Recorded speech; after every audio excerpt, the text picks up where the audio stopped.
देश के लाखों बच्चों के मन में सिर्फ अभी इस वक्त एक ही सवाल है कि क्या बोर्ड एग्जाम 2021 फिर से ये एग्जाम्स पोस्टपोन होंगे, क्योंकि इस वक्त देश भर में जो कोविड के केसेस आ रहे हैं वो पर डे 62,000 केसेस हैं।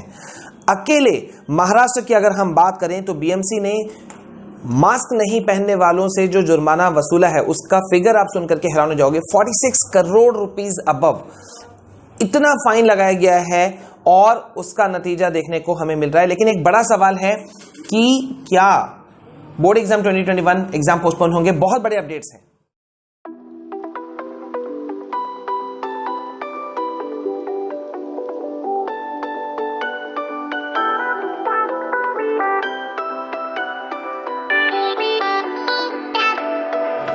So hi guys and welcome back to your own channel. मैं हूं आपका विशाल सर, विशाल कुमार जायसवाल। गाइज इस वक्त काफी बड़ा अपडेट हमारे पास में आया है। आपको याद होगा हमने Karnataka Manipal institute of technology campus जो कंटेनमेंट जोन घोषित कर दिया गया है उसके बारे में हम आपको लगातार अपडेट्स दे रहे हैं, क्योंकि हजारों बच्चों का वहां पे लाइफ का सवाल है। जो बच्चे वहां पे पढ़ते हैं, इंजीनियरिंग कॉलेज है, मैं आपको बता दूं कर्नाटक में ये कॉलेज स्थित है, MIT campus.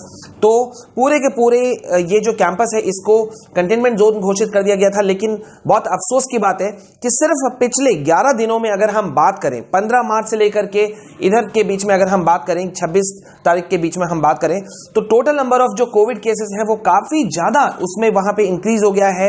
770 students Covid positive पाए गए हैं और ये संख्या और ज्यादा बढ़ सकती है। व्हाई? बिकॉज जिस वक्त ये स्प्रेड हुआ, कोविड के केसेस आने शुरू हुए, उस वक्त कोई 200-500, 1000, 2000, 3000 वहां स्टूडेंट्स मौजूद नहीं थे।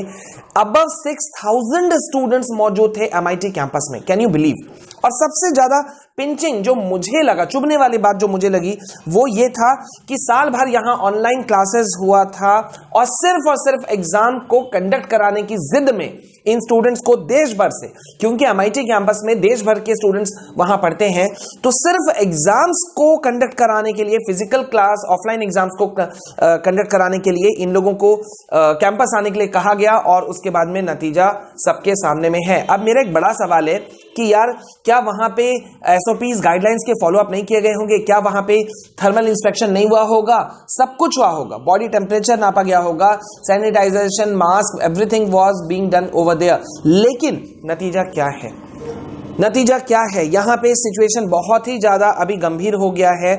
मैं आपको बता दूं कि 17 मार्च को MIT कैंपस को कंटेनमेंट जोन घोषित किया गया था और ऐसा माना जा रहा है कि यहां पे जो कोविड केसेस का अटैक हुआ या इन्फेक्शन पाया गया वो मोस्टली हुआ क्यों, कहां की वजह से? महाराष्ट्र और केरला। यहां का जो लोकल एडमिनिस्ट्रेशन है कर्नाटक का, उनका कहना है कि महाराष्ट्र और केरल से जो स्टूडेंट्स आए थे उनके वजह से शायद ये MIT कैंपस में ये कोविड के केसेस पाए गए, क्योंकि सोर्स ऑफ इन्फेक्शन वहां रहा है। अब मैं आपको यहां पे इस वक्त मैं आपको बता दूं कि देश भर में अभी इस वक्त गंभीर स्थिति बनी हुई है। महाराष्ट्र मैं डिक्रीजिंग ऑर्डर में आपको बता रहा हूं, सबसे ज्यादा जहां पे केसेस देखने को मिल रहे हैं वो है महाराष्ट्र, पंजाब, छत्तीसगढ़, केरला, देन कर्नाटका, और इसी तरह से फिगर आउट बहुत सारे हैं। कई राज्यों ने अपने यहां के एग्जाम्स को पोस्टपोन करने की खबर दी है। कई जगहों पर अभी स्कूल्स, कॉलेजेस नहीं खोलने के फैसले लिए गए हैं। मैं आपको बता दूं कहां कहां पे ये फैसले लिए गए हैं। Chhattisgarh, Karnataka, Tamil Nadu, Orissa and so on, बहुत सारे स्टेट्स हैं। अब ये एक बड़ा सवाल उठता है, क्योंकि लाखों बच्चे मुझसे सवाल पूछ रहे हैं, मेरे पास में इतने मेल्स, मैसेजेस आ रहे हैं, टेलीग्राम पे वॉइस मैसेजेस हैं, ईमेल मैसेजेस हैं, कि भाई मैं हैरान हो जा रहा हूं कि मैं इन स्टूडेंट्स का क्या जवाब दूं। सबका एक ही कहना है कि सर क्या सही वे में एग्जाम कंडक्ट हो पाएगा? हालांकि अभी एग्जाम्स अगर हम CBSE की बात करें या किसी अदर बोर्ड की भी, तो लगभग आप कह सकते हैं कि 1 महीना जैसा समय बचा है। लेकिन MIT कैंपस जैसा कैंपस जहां पे सारे स्टूडेंट्स जो थे वो काफी मतलब मैच्योर्ड थे, इंजीनियरिंग के स्टूडेंट्स थे, तो वहां पे ये केसेस देखने को मिल गया। तो क्या ऐसा प्रॉब्लम और जगहों पे नहीं देखने को मिलेगा? क्योंकि अब कई सारे स्टूडेंट्स, CBSE ने खुद इस बात को माना है कि भाई जो बच्चे हैं वो उनमें से कई ऐसे फैमिलीज हैं जो वापस लौट चुके हैं और इसीलिए एग्जाम सेंटर में बदलाव का एक बड़ा ऑप्शन दिया गया है। तो जो बड़ा ऑप्शन दिया गया, सीबीएसई खुद मान रही है कि कई फैमिलीज मूव ऑन कर गए हैं, अब अपने एग्जाम सेंटर के पास नहीं है, इसीलिए सीबीएसई ने सर्कुलर जारी किया कि भाई एग्जाम सेंटर चेंज वो कर सकते हैं। तो इसका मतलब अब ये देखा जाए कि क्या अगला एक महीना में क्या कंडीशन बढ़ेगा, क्या कंडीशन बढ़ेगा या क्या इश्यूज आएंगे, इस पे सोच विचार करना जरूरी है। ये हम सभी जानते हैं कि भाई बोर्ड एग्जाम जो है उसको कैंसिल इतने आसानी से नहीं किया जा सकता, लेकिन जिस तरह से तमिलनाडु ने एक एग्जाम्पल सेट किया कि भाई क्लास 9, 10, 11 के स्टूडेंट्स को जनरल प्रमोशन दिया, हालांकि ग्रुप ऑफ एसोसिएशन जो टीचर्स के थे उन्होंने इसको चैलेंज भी किया कोर्ट में, मद्रास हाई कोर्ट में, लेकिन बहुत बड़ी खुशखबरी यहां पे ये रही कि मद्रास हाई कोर्ट ने स्टूडेंट्स के फेवर में, सरकार के फेवर में, सरकार के फैसले के फेवर में डिसीजन दिया कि भाई ऐसा फैसला लिया जा सकता है। तो मतलब कोर्ट इस बात को मानती है कि अगर सिचुएशन इस तरह से है तो ऐसे फैसले लिए जा सकते हैं। तो अगर मेरा क्वेश्चन ये है, और आप लोग कमेंट सेक्शन में मुझे बताओ कि मेरा क्वेश्चन ये है कि अगर तमिलनाडु में ऐसा फैसला लिया जा सकता है और कोर्ट उस फैसले को सपोर्ट करती है, तो why not in other states, क्यों नहीं ऐसा स्टेट्स ऐसा फैसला लिया जा सकता जिससे कि स्टूडेंट्स को, पेरेंट्स को, टीचर्स को, सबको राहत मिले।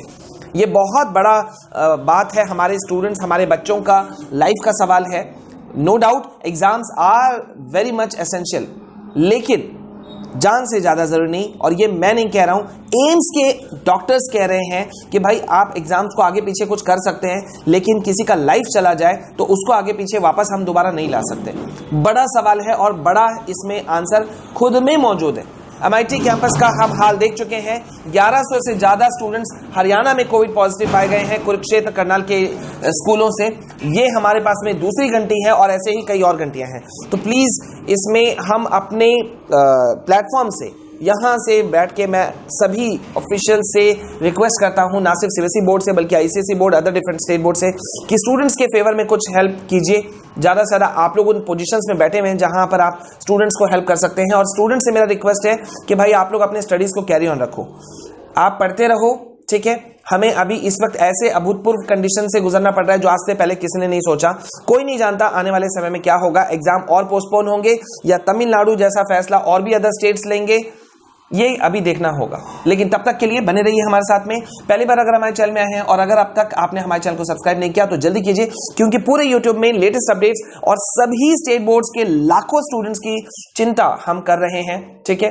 अब इसमें कई बार कुछ लोग नाराज भी हो रहे हैं, पता नहीं किस बात की नाराजगी है, मुझे नहीं पता, लेकिन मुझे इस बात का सबसे ज्यादा खुशी है कि लाखों आप बच्चे मेरे साथ में, हजारों बच्चे मेरे साथ में जुड़े हुए हैं, ये सबसे बड़ी खुशी है। तो हमारे other channels for studies, my CBSE guideline, उनको भी आप सपोर्ट कर सकते हैं, लिंक डिस्क्रिप्शन में दिया हुआ है। ट्विटर और टेलीग्राम पे तो हमें फॉलो कीजिए, उनके भी लिंक डिस्क्रिप्शन में मौजूद है। तो बने रहिए मेरे साथ में। जय हिंद, जय भारत।